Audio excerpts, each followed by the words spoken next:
தீபம் விளக்கேற்றும் எண்ணெய் ஒரு தெய்வீக அனுபவம். மீனம், சனியால பாதிப்பு யாருக்கு? அட என்னங்க, நாங்களே ஏற்கனவே ஜென்ம சனி படாத பாடு, எப்படா எங்களை விட்டு சனி வெளியே போவாரு அப்படின்னு சொல்லிட்டு காத்துக்கிட்டு இருக்கோம். இதுல வேற வக்ர சனி வேற ஆரம்பிச்சிருச்சுன்னு சொல்றீங்க. அவர் என்ன பண்ண போறாரு ஒண்ணுமே புரியல. அததான் நம்ம இந்த வீடியோல டிஸ்கஸ் பண்ண போறோம். தொடர்ந்து பாருங்க. அது மட்டும் இல்லாம நம்மளுடைய சேனலை இன்னமும் நீங்க சப்ஸ்கிரைப் பண்ணாமலே பாத்துருக்கீங்க பாத்தீங்களா? புதுசா வராங்க, நியாயமா சப்ஸ்கிரைப் பண்ணி வச்சுட்டு தொடர்ந்து நம்மளுடைய சேனலோட growthக்கு ஹெல்ப் பண்ணிட்டே இருங்க. நீங்க என்ன ராசியில பிறந்தீங்க, என்ன நட்சத்திரத்துல பிறந்தீங்க அப்படின்றது கீழே கமெண்ட் பண்ணீங்க அப்படின்னா தெரிஞ்சுக்கிறேன். உங்களுக்கு என்கிட்ட வந்து பர்சனல் கன்சல்டேஷன்ஸ் வேணும் அப்படின்னா நீங்க என்னோட வாட்ஸ்அப் நம்பர் மூலமா பர்சனலா அப்பாயின்மெண்ட்ஸ் வாங்கிக்கலாம்.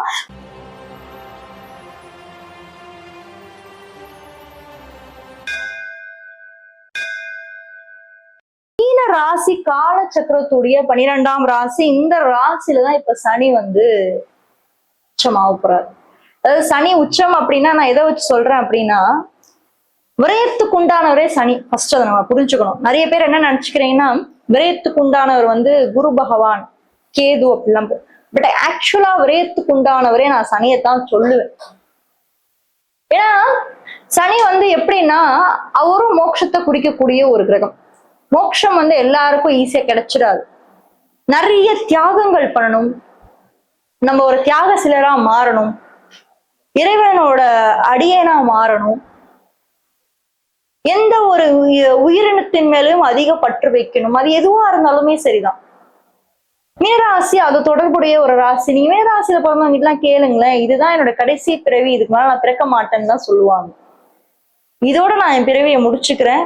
இந்த பிறவிக்கு அப்புறம் எனக்கு கடவுள் எந்த ஒரு பிறவியும் கொடுக்க கூடாது, இதுதான் முதலும் கடைசியுமா இருக்கணும்ன்ற அந்த மோட்சத்தின் பாதைக்குள்ள கொண்டு போகக்கூடியவரே வந்து சனி பகவான் தான். அது நிச்சயமா நீங்க வந்து கடந்த ஒரு வருஷமாவே ஃபீல் பண்ணியிருப்பீங்க. ரொம்ப நிறைய ஃபீல் பண்ணியிருப்பீங்க. குறிப்பா உத்திரட்டாதி நட்சத்திரத்துல பிறந்தவங்களுக்கு அந்த ஒரு மோட்சத்தின் ஞானம் நிச்சயமாக சனி பகவான் கொடுத்திருப்பாரு. அது எந்த ஒரு மாற்றமும் இல்லை. பட் இந்த 138 நாள் என்ன பண்ண போறாரு? நல்லதா கெட்டதா, என்னெல்லாம் பண்ணணும் பண்ணக்கூடாது நம்ம பார்க்கும்போது, உங்க ராசியில இருந்து 3ஆம் வீட்டு தொடர்பு கொள்றாரு. உங்க ராசியில இருந்து 7ஆம் வீட்டு தொடர்பு கொள்றாரு. அதோட தன்னோட பார்வையின் மூலியமாக தொடர்பு கொண்டுட்டு இருக்காரு. உங்க ராசியில இருந்து 10ஆம் வீட்டையுமே வந்து சனி பகவான் தொடர்பு கொள்றாரு. சோ 3, 7, 10 இது ஃபர்ஸ்ட் பாயிண்ட்.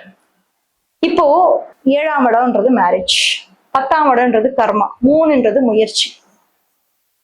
ஒரு வேலை மீனராசிக்காரங்க ரொம்ப ஏஜ் ஆயிடுச்சு, ரொம்ப டைம் ஆயிடுச்சு, நிறைய ஏமாந்துட்டீங்க, நிறைய துரோகங்களை சந்திச்சிட்டீங்க, கல்யாணம் வரைக்கும் நடக்கிற மாதிரி போச்சு, ஆனா தடை. இப்ப சனி வக்கரமா போய் உங்க லைஃப்ல என்னெல்லாம் நடந்துச்சோ எல்லாத்தையும் கொண்டு வந்து திரும்ப அதை நடத்தி வைக்கிறதுக்கான வாய்ப்பு. ஒருவேளை உங்களுக்கு நின்று போன விஷயங்களும் உங்களுக்கு திரும்பி கிடைக்கிறதுக்கான வாய்ப்புகள் கூட ஏற்படலாம். உங்களை புரிஞ்சுக்காம உங்களை விட்டுட்டு போனவங்க கூட திரும்பி உங்ககிட்ட வந்து பேசுறதுக்கான வாய்ப்புகள் இப்போ வந்து ஏற்படலாம். அதே மாதிரி உங்களை வேலையை விட்டு தூக்கியிருந்தாலும் கூட, இல்லப்பா நீ போகாத, தூக்குற நிலைமையே உங்களுக்கு வந்தாலும் கூட, இல்ல மேனேஜர் சொல்லுவோம், அவனை வை, இந்த கம்பெனில இருந்தாதான், அந்த பொண்ணு இருந்தா, அந்த பையன் இருந்தாதான் அந்த கம்பெனி உருப்பா. அதாவது தொலைந்த வாய்ப்புகளை திருப்பி கொண்டு வந்து சனி நிச்சயமாக கொடுப்பாரு. உங்க கர்ம வினைகளை பொறுத்துதான் எல்லாமே இருக்கு. உங்க கர்ம வினைகளை பொறுத்துதான் இந்த காலகட்டமானது எல்லாமே இருக்கு. அதுவும் சனி பகவான் எந்த நட்சத்திரத்துல இருந்து வக்கரமாறாரு அதான் நம்ம கவனிக்கணும். ரேவதி நட்சத்திரத்துல இருந்து அவர் வந்து வக்கரமாயிட்டு இருக்காரு. இந்த காலகட்டத்துல 138 நாட்கள், ஜூலை 27 ஆரம்பிக்கிறாருங்க அவர் பயணத்தை. சரிங்களா? சோ ஜூலை 27 ஆரம்பிச்சு டிசம்பர் 11 வரைக்கும் அவருடைய காலமானது தொடர்ந்து நகர்ந்துகிட்டே தான் இருக்க போகுது. இந்த 4 மாச காலம் வந்துட்டு ரொம்ப ரொம்ப ரொம்ப முக்கியமான ஒரு காலகட்டமா மீனத்துக்கு நம்ம பார்க்கலாம். ஏன்னா இதை முடிச்சுட்டு அதுக்கப்புறம் ஃபாஸ்ட் ஃபார்வர்டா போயிடுவாரு. நீங்க இந்த டிசம்பர் மாசம் வரைக்கும் தான் அதை தாக்கும். அதுக்கப்புறம் மேஷத்துக்கு போயிட்டாருன்னா மீனராசிக்காரங்க ரொம்ப ஃப்ரீயா இருப்பீங்க. பட் இப்போ இருக்கிற காலகட்டம் என்ன பண்றதுக்கு வாய்ப்பு இருக்குன்னா, மேரேஜ் ரிலேட்டடா இருக்கக்கூடிய இஷ்யூஸை ஃபர்ஸ்ட் முடிச்சு வைக்கிறதுக்கான வாய்ப்புகள் இருக்கு. அதே மாதிரி உங்களுக்கு ஏதாவது ஒரு விஷயம் பெண்டிங்கா நடக்காம விட்டுருந்தா, அல்ல நீங்களே ஓரளவு தள்ளி போட்டிருப்பீங்க. நீங்க என்ன பண்ணிருப்பீங்கன்னா, மார்ச் மாசம் மேரேஜை பத்தி பேசியிருப்பீங்க, அப்படியே அதை விட்டுட்டு இருப்பீங்க, வேற ஒரு விஷயத்த கான்சென்ட்ரேட் பண்ணிருப்பீங்க. இல்ல நீங்க வந்து கரியர் பக்கம் போயிட்டு இருப்பீங்க. இப்ப வீட்டுல திரும்பி அந்த பேச்சு ஆரம்பிப்பாங்க, ஐயோ மறுபடியும் முதல்ல இருந்தா வேண்டாம்ப்பா அப்படின்னு. பட் இந்த காலகட்டம் அதை அவர் முடிக்கணும் அப்படின்ற ஒரு தருவாயில தான் இருக்காரு. இல்ல அட்லீஸ்ட் அதை முடிச்சு வைக்கிறதுக்கு ஒரு 50-70% உங்களுக்கு கமிட்மெண்ட்டை கொடுக்கறதுக்கு. ஏன்னா 7ஆம் வீடு அப்படின்றது கமிட்டடான ரிலேஷன்ஷிப்ஸ். 3ன்றது நம்ம முயற்சி எடுக்கக்கூடியது, அதுக்காக 10ன்றது நம்ம கர்மா அதெல்லாம் அமைஞ்சிருக்கு அப்படின்ற மாதிரி. ஸோ அந்த கமிட்மெண்ட்டை கொண்டு வந்து உங்களை, ஏன்னா ஆல்ரெடி வேற குரு வர உச்சவங்க. அதுதான் நான் யோசிச்சேன். நான் யோசிச்ச விஷயம் என்னன்னா, இந்த பலனை கொடுக்கணும்னா குரு பகவான் நல்ல இடத்துல இருக்கணும் இல்லையா? அப்ப அவரே வந்து கடகத்துல போய் உச்சமாயிருக்காரு இந்த டைம் பீரியட்ல. அப்ப நிச்சயமா உங்களுக்கு ரொம்ப ஏஜ் ஆகி கல்யாணம் ஆகாம பெண்டிங்கா இருக்குன்னா சனி பகவான் அந்த ஒரு விஷயத்த முடிச்சு கொடுத்து உங்களுக்கு ஒரு குடும்பத்தை அமைச்சு கொடுத்து தான் வெளியே இறங்குவார்.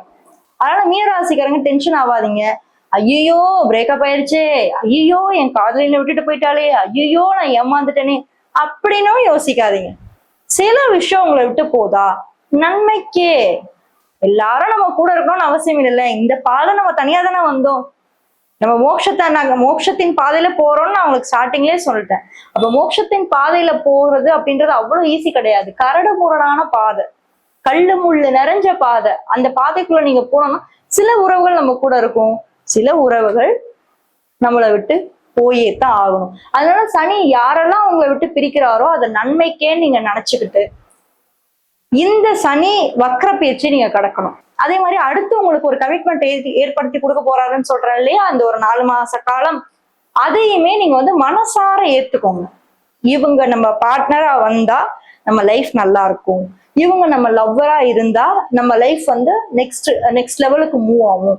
அதே மாதிரி இவங்க நம்ம கரியர், ஏன்னா வரக்கூடிய ஒரு மனைவியோ கணவனோ உங்களோட லைஃப்ல வந்து நிச்சயமா கரியருக்கோ சப்போர்ட் பண்ணதான் போறாங்க. அதோடைய குரோத்தை தான் உங்களுக்கு கொடுக்க போறாங்க. உங்க கூட சேர்ந்துதான் வேலை பார்க்க போறாங்க.